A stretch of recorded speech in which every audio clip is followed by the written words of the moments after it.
Tak já bych velice srdečně chtěla v hovorech o lesní mysli přivítat dvě dámy. Obě dvě jejich jména začínají na D, Danku a Dominiku.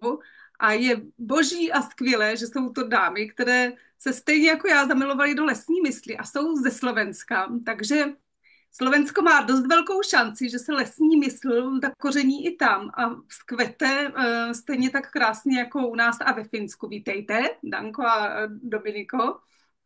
Ahoj, a Ďakujem. jestli byste se mohli na začátek představit a říct, co vás vlastně k lesní mysli přivedlo. Jenom řeknu dodatek, že Danka a Dominika absolvovali instruktorský kurz lesní mysli a rozhodli se, že lesní mysl nějakým způsobem pomůžou zakořenit na Slovensku. Tak, prostor je váš.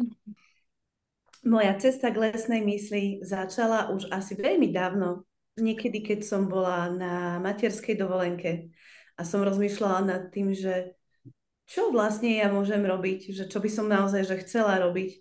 A bolo mi jasné, že ja chcem pracovať vonku, že chcem moju prácu mať spojenú s prírodou, ale nechcem byť záhradnička. To mi bolo veľmi jasné. Takže som začala tak badať, a to bolo naozaj asi 15 rokov dozadu, že čo by to mohlo byť iné okrem záhradníctva. Takže ako prvé prišla permakultúra, ale to ma úplne neuspokojilo, lebo to bolo s tou záhradou až príliš spojené. Takže som ďalej rozširovala si obzory a potom prišlo vzdelávanie. Vzdelávanie najskôr, že deti predškolského veku, potom školského veku, neskôr mladší dospelí. A postupne sa to tak nabalovalo a prichádzali skrze tieto aktivity do môjho života rôzni ľudia, až prišla jedna moja blízka priateľka s tým, že zažila sprievodcovský kurz lesnej mysle a bola veľmi očarená. A na základe tohto jej nadšenia som ja začala pátrať, že čo to lesná myseľ je. A zaujalo ma to natoľko, že som si povedala, že no dobre, tak toto mi dáva zmysel, že chcem to vyskúšať. A prihlásila som sa k tebe, Martino, na inštruktorský kurz. Krásné. A můžeš do mě ještě říct, co vlastně děláš jinak ve svém životě? Co je to, co ti naplňuje pracovně? Mhm. Tak ono je to veľmi rôznorodé, ale dá sa to spojiť pod tým jedným pojmom, že vzdelávanie a osobnostný rozvoj a rast. A sú to aktivity, ktoré prepájajú prírodu, permakultúru, klasický vzdelávací systém a neformálne vzdelávanie do jedného celku. Takže je to naozaj že rôznorodé s rôznymi vekovými skupinami, ale ten nosník, okolo ktorého sa to točí, je príroda samotná. Děkuji. Danko? No, tak ja by som začala tým, že som z malej dedinky, zo stredného Slovenska, z regiónu Gemer, kde už teda tiež tak asi cítim najviac tie svoje korene, ktoré sa nejako tak zapúšťali v tom prírodnom prostredí. U nás tam v takej divokej, ešte úplne nejak človekom nepopísanej prírode. A potom aj cez štúdia a iné okolnosti životné ma to zavialo do Bystrice, do Banskej Bystrice, kde teraz žijem s rodinou, s mužom a s 2 deťmi. A vyštudovala som teda cestovný ruch a začala som sa venovať najprv regionálnemu rozvoju u nás na Gemeri, v regionálnej rozvojovej agentúre. A neskôr už teda v Bystrici som pôsobila v oblasti neformálneho vzdelávania a práce s mládežou a na stredných školách so študentami.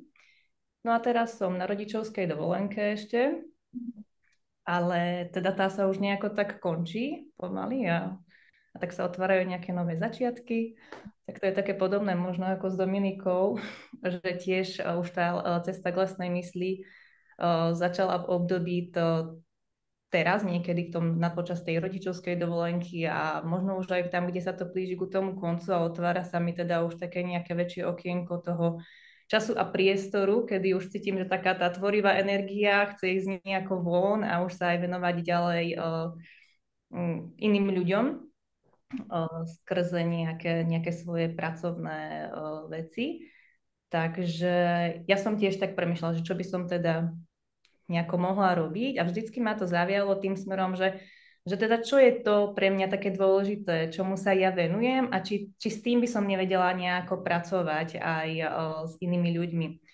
Takže a pre mňa to bol stále teda taký vedomý pohyb, vedomý dých cez jogu, ktorej sa nejakých 8 rokov venujem a potom to bolo vždycky príroda, teda, ktorá ma privítala vždy aj v nejakých najťažších chvíľach alebo každý nejaký taký voľný moment, kedy aj počas tej rodičovskej dovolenky som mohla mať nejako v tichu a so sebou. A keď som teda nejako začala sa otvárať tejto myšlienke, tak tá lesná mysl prišla sama ku mne, ako je jedna z možností, ako sa dá otvoriť to, čo je pre mňa nejako prirodzené a to, čo mi dáva zmysel aj iným ľuďom. Takže potom som si o tom nejako začala čítať a oslavila ma teda lesná mysl, takže som sa prihlásila k tebe. Je hezké, že vlastně tam sedíte spolu, ale že jste se do té doby neznali, než jste přijeli na instruktorský kurz lesní mysli, což je hezké. A tak, jak o tom mluvíte a mluvíte o tom období mateřské dovolené, tak vím, že i Sirpa vlastně, když mi povídala o tom, jak se rodila lesní mysl ještě daleko předtím, než ona vlastně oficiálně vydala svoji první knihu v roce 2014, která nesla název Metsamieli, což je ve volném překladu lesní mysl, tak vlastně tu cestu v těch takových těch vypjatých a náročných situací rodičovské dovolené do toho lesa nacházela taky, že vlastně asi člověk možná pocítí poprvé ve svém životě nějakou jako velkou únavu, velkou nemožnost se sobě věnovat třeba naplno, tak jak byl do té doby zvyklý a že ten les i po malé krátké době vlastně jako poskytne takovou náruč a nějaký uvolnění, stišení a že u ní určitě tady ty životní situace taky stojí nakonec v takovém tom úplně začátku toho, co nakonec vyústilo v to, že lesní mysl funguje u nás, funguje ve Finsku, v Holandsku, v Belgii a věřím, že se ještě rozšíří dál do světa. A strašně fandím tomu, aby to na Slovensku se pěkně rozběhlo. Kdybyste mohli říct, co vlastně je to, co pro vás v lesní mysli vidíte jako to čaro? Dominika použila krásný slovenský slovo, já miluju slovenštinu, že ti očarovala lesní mysl, nebo něco takového řekla, tak co je vlastně jako to, v čem shledáváte používáním tady tohoto konceptu lesní mysli, v čem shledáváte to čaro, nebo co vás vlastně vede k tomu si říct, jo, tak teďka máme prostor a chuť se tomu věnovat a nějak to jako představit lidem na Slovensku. Dokázali byste to říct? To je těžká otázka, ale... Ja môžem začať, lebo mám veľmi čerstvú skúsenosť. Takže viem sa o to oprieť a bolo to zdieľanie jednej z účastníčok posledného lesného putovania s lesnou myslou. A ona vravela, že ten rozdiel je, že keď ja idem sama do lesa, tak som tam ja a je ten les, ale že ten les je na druhej kolaji. Ale že keď si vyskúšala putovanie s lesnou myslou, tak tam boli spolu, že ja a les sme rovnocenní partneri a to partnerstvo je vlastne vzájomne obohacujúci vzťah. Takže tam vzniká priestor na niečo oveľa väčšie, ako som schopná dosiahnuť sama, alebo ako les predstavuje sám o sebe, že keď príde k tomu vzájomnému spojeniu, tak to je pre mňa to, čo mi učarovalo. Jako strašně krásně vlastně řečeno, obsáno, vedlejší kolej, hlavní kolej, že jako v té představě. Také děkuju. Janko? No, tak ja by som možno tak skôr doplnila, tak pre mňa ja som vždy inklinovala, alebo sa mi páčili teda nejaké metódy, techniky alebo cestičky v mojom živote, ktoré ma obracali tú pozornosť moju tak nejak do seba, dovnútra. A tiež hlavne tá jednoduchosť a zrozumiteľnosť a ľahké použitie v každodennosti a hlavne aj tie, ktoré dávajú možnosť človeku napojiť sa lepšie na seba a cítiť aj to prepojenie s prírodou a vzájomne teda cítiť také nejaké súnáležitie, spolužitie a vytváranie toho celku, ako byť časťou toho jedného veľkého celku. A skrze takýto nejaký zážitok aj vedieť oceniť tú krásu tej jednoduchosti, každodennosti, prirodzenosti, čo vlastne sú všetky tie nejaké hodnoty, ktoré ja v tej prírode aj vnímam. A toto ja vnímam ako v lesnej mysli, že to sú všetko vnemy, hodnoty, ktoré prináša vo svojich cvičeniach a teda pre ľudí, ktorí tie cvičenia využijú. Krásné to vlastně mě k tomu napadá, že já jsem včera seděla nad pokračováním knihy Lesní mysli, je první díl a teďka pracuji na tom, aby byl dokončený druhý a že jsem vlastně, když jsem psala o cvičeních, tak jsem psala, že to ani nejsou, jako že jsou to ta jednotlivá cvičení a že je to vlastně takový spíš způsob i přístupu k životu nebo prožívání nebo ke světu, že je to jako takový lesní mysl, není jenom, jako nejsou jednotlivá cvičení, ale vlastně nějaký způsob, jako jak se vztahovat ke světu celkově, protože jako obnáší spoustu hezkých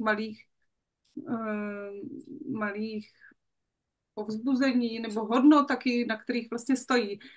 Já vám teďka trochu zavařím a zeptám se vás, protože možná nás budou sledovat lidi ze Slovenska, kteří si třeba nepustí ty předchozí díly, nebo ten předchozí díl, ve kterém se vysvětluje, co je lesní mysl. Jestli byste vašim přátelům na Slovensku, kteří se budou určitě koukat, dokázali jednoduše vysvětlit, co je lesní mysl. A nemusíte se bát, že když byste něco zapomněli, tak já vám pomôžu. Čo je teda, čo sa mne veľmi páči, ako som hovorila, to je tá jednoduchosť, takže by som asi apelovala na to, že je to súbor jednoduchých a krátkých cvičení, ktoré sú teda, ako sa hovorí, väčšinou nefyzického charakteru, aj keď teda používame to telo aj pri tej prechádzke.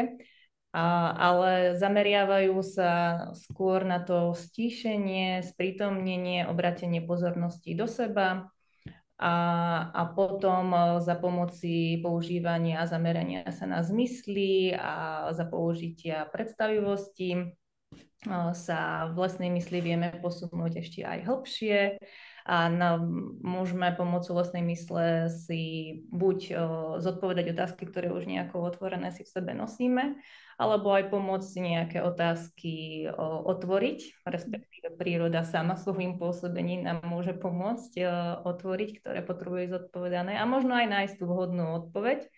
Alebo môžeme získať nadhľad nad nejakým problémom, niečo alebo nejakou otázkou, ktorú si v sebe nosíme. A takisto veľmi dôležité je, že sú tam cvičenia, ktoré aj nám pomáhajú posilniť nejaké hodnoty alebo vnemy láskavosti, vďačnosti a umenia teda hľadať aj to nejako dobré všade okolo a ten taký prístup pozitívnej psychológie. To je asi taký racionálny příběh. Možná je ještě zajímavé jako říct, že je to založeno na posledních vědeckých výzkumech té přírody a toho, jak pro ty racionální. Ano, to je pravda. Jak příroda působí na člověka, kterých přibylo neuvěřitelné množství. Domy? Keby som lesnú myseľ mala vysvetliť prostredníctvom nejakej jednoduchej metafory, tak by som si zvolila strom.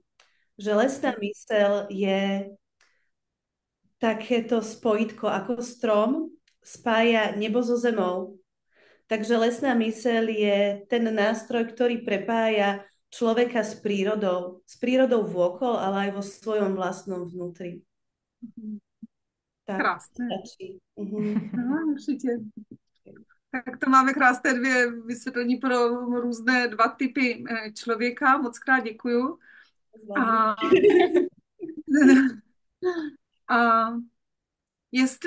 jestli můžete třeba přiblížit každá jedno cvičení, které se stalo třeba nějakou jako běžnější součástí vašeho života, něco, co vlastně z té lesní mysli jste si vytáhli a řekli jste si, jo, a to teďka vlastně, když jdu do lesa, tak ho použiju pro sebe, myslím. Ani ne pro druhý, ale že tím obohacujete svůj každodenní život nebo čas ve chvíli, kdy jste v lese? Ja, ak môžem, by som začala takým trošku inou poznámkou. Teraz, keď Dominika ku mne prišla, mali sme síce krátky čas ešte sa trošku porozprávať, ale tak nejak sme spolu načrtli, že tá lesná myseľ možno bola súčasťou nášho života skôr, ako sme zistili, že vôbec lesná myseľ je. Pre obidve z nás je to veľmi také prirodzené. Prirodzená súčasť našeho života, to bytie v prírode takým spôsobom, kedy sme teda otvorené tomu pôsobeniu prírody na nás, ale aj tomu precíteniu toho prepojenia s prírodou, kedy sa nám to už nejako prirodzene deje, nejako prirodzene sa už napájame na ten dých, spomaľujeme a nejakým iným, každá možno svojím spôsobom cíti to prepojenie s prírodou a tú dôležitosť tej hodnoty seba v prírode. Čiže možno už niektoré aj z tých cvičení, ktoré aj v lesnej mysli sa nachádzajú, sme nejako už tak prirodzene aj robili vo svojom živote aj predtým, ako sme lesnú myseľ spoznali. Takže pre mňa to bolo skôr také tiež aj potvrdenie, že áno, že tej cesty a nejaký taký systém trošku do toho dodania. A potom som už vlastne skôr objavovala tie ďalšie, tie také nadstavbové cvičenia, ktoré sú v tých ďalších koreňoch lesnej mysle. Takže každodenne určite sú to pre mňa tie sprítomňujúce a spomalujúce cvičenia, ale tie, ktoré boli pre mňa také nové alebo takým iným prínosom, teda ktoré som predtým nepoznala, tak ja mám napríklad veľmi rada cvičenie, neviem, či si pamätám správne jeho názov, som skôr tak na obsah, než na názvy. Sila krajiny sa môže volať asi, kedy sa najprv teda stíším a sústredím na krajinu, na ktorú sa dívam a precítim to napojenie s ňou v sebe a skúsim sa na seba pozrieť očami krajiny a vypočuť si odpovede, ktoré z krajiny prichádzajú, čo si o mne myslí, aké vidí vo mne hodnoty, ako ma cíti, ako ten prínos v krajine a súčasť krajiny. Toto je pre mňa veľmi pekné cvičenie, ktoré pre mňa aj počiarkuje taký ten hlavný zmysel tej lesnej mysli, ktorý sme už trošku aj naznačili. Takže toto. Děkuji. Ja mám dve, prepáčte, ale neviem si pomôcť. Môžou byť dve, určite. Ja veľmi rada na úvod pri vstupe do lesa používam cvičenie zmysly na prepojenie sa s priestorom lesa, že na chvíľu sa iba započúvať, na chvíľu iba vidieť, na chvíľu vnímať iba hmatom a svojou pokožkou, na chvíľu prostredníctvom nášho čuchu zavnímať, že som v nejakom novom priestore, nie úplne bežnom pre mňa a prostredníctvom tohto vnímania sa spojiť s priestorom lesa. Toto ma dokáže vždy veľmi dobre ukotviť a veľmi dobre sprítomniť, že vypnem z toho bežného a všedného a zrazu sa ocitám v tom priestore šíreho lesa. Toto a druhé, teraz som zabudla, lebo som... Úplně, já jsem viděla, že se to úplně přenesla do lesa. Požila som sa do toho. Tam si. Hej. A to druhé, čo som chcela spomenúť, je, že teraz už naozaj neviem. Já jenom chci říct, že vlastně jako tím, ty jsi teďka předvedla názorně a krásně to, co je jako takovým darem lesní mysli a to, že když člověk jako ty cvičení si opravdu dělá a udělá, tak si ten les odnáší opravdu v té mysli sebou a že vlastně jeden z těch jako krásných darů lesní mysli je to, že vy sedíte u počítače, ty, já nebo u zubaře a že se dokážete v mysli představě přinést na to místo, který znáte, který máte rádi, nebo si nějaký nový vyčarujete, ale znáte, víte, jak to tam voní, jaký to je se dotknout té kůry a vlastně to pomůže, byť je to třeba jenom v představivosti, tak ten pocit z toho lesa, který ty znám, mě teďka předvedla, že si tam opravdu odplula, tak si ho navodit a třeba se přenést přes nějakou náročnou situaci nebo stres nebo si na chvíli takto odpočinout. Podařilo se ti najít už to druhý, nebo ještě ne? Ja už som nad tým vlastne úplne prestala rozmýšľať, že No, som dobře. ocitla v prítomnosti.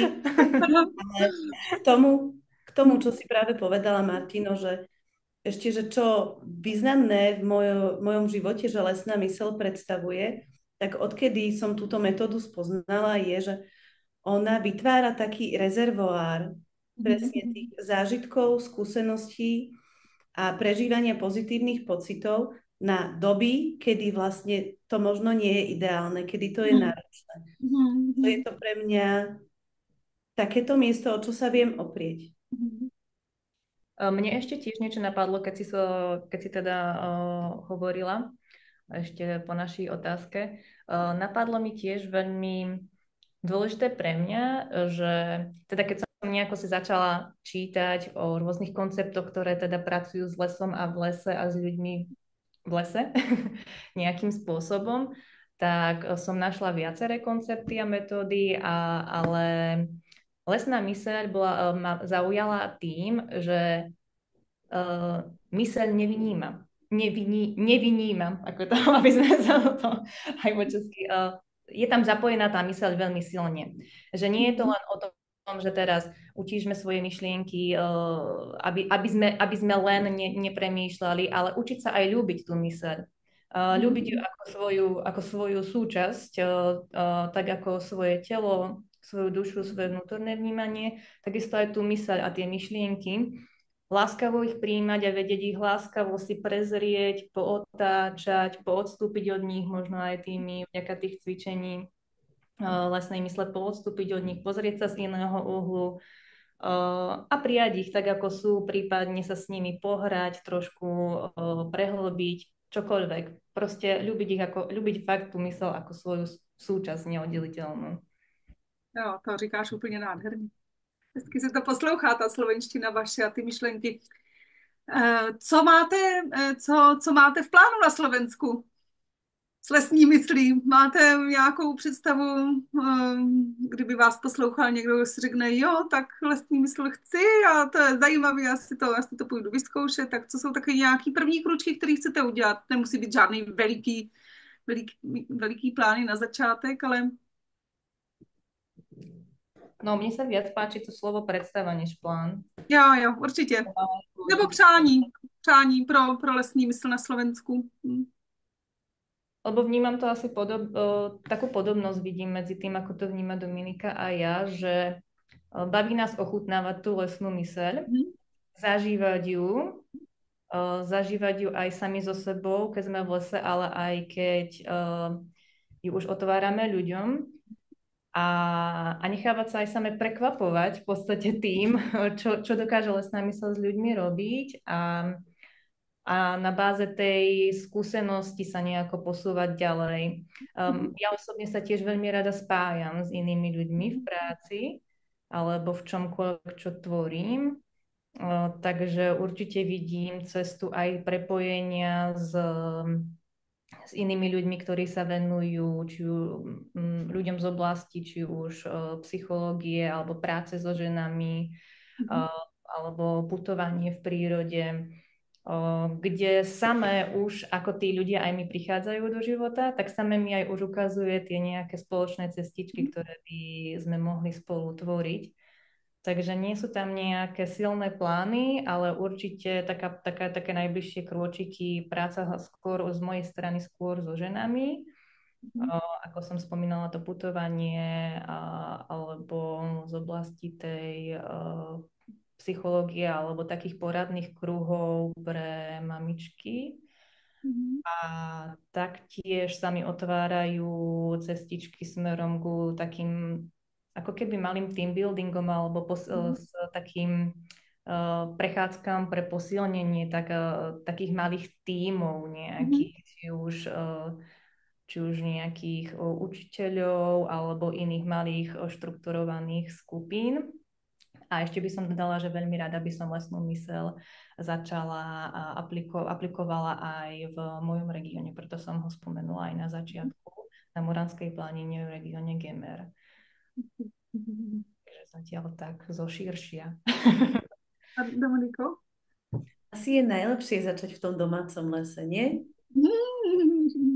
Ja som tiež začala v domácom lese, ale ten zámer môj a konkrétne s lesnou myslou je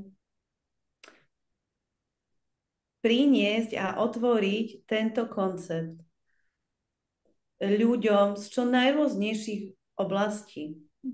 Že naozaj ukázať, že lesná myseľ je pre každého a že môže to byť veľké obohatenie pre náš všedný každodenný život a zároveň tou šetrnosťou k prírode vie človeka priviesť k takým iným perspektívam nazerania na svet okolo seba. Takže ja si nedávam úplne nejaký limit a je super, že sme v tom s Dankou spolu, lebo ďalší ten zámer je podpora, že podporovať sa navzájom, že ja cítim veľkú podporu z Čiech. Ďakujem za to. Sme rádi. A rada by som to šírila ďalej prepájaním sa s ďalšími odvetviami, ako Danka povedala, a prostredníctvom toho naozaj, že umožniť ľuďom zažiť a čo to vlastne lesná myseľ je. Takže v akýchkoľvek oblastiach, či už je to vzdelávanie, pomôž mi, dobrovoľníctvo, nejaká psychologická prevencia a práca aj s mladými, aj so staršími.